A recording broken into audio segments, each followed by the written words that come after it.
Hello বন্ধুরা, দেখো আমরা সকালবেলা রোজ টিফিনে কি খাই তোমাদের আমরা দেখাচ্ছি। এটা সবার পক্ষেই খুব ভালো, এটা খেয়ে দেখতে পারো। দেখো এই দুটো পাত্রে আমি ওটস ঢালা হয়েছে দুজনের জন্য।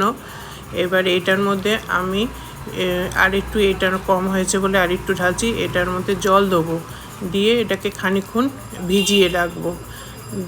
ভিজিয়ে রেখে এটা দেখবে নরম সফট হয়ে যাবে, মানে খেতে ভালো হবে। এবার একটা আপেল নেব, আপেলটাকে খোসা ছাড়িয়ে টুকরো টুকরো করে ওর মধ্যে পাত্রের মধ্যে দেবো।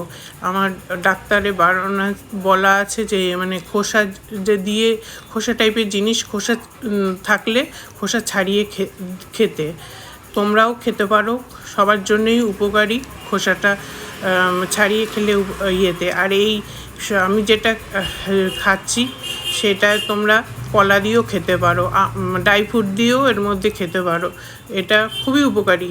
দেখো আমি তারপরে মধু দিচ্ছি দুটো পাত্রে, তোমরা কম বেশি করেও দিতে পারো।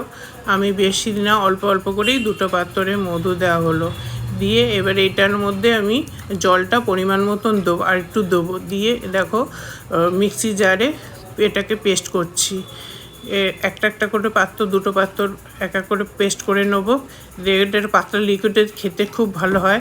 দেখো তৈরি হয়ে গেছে, কেমন লাগলো জানিও তোমরা।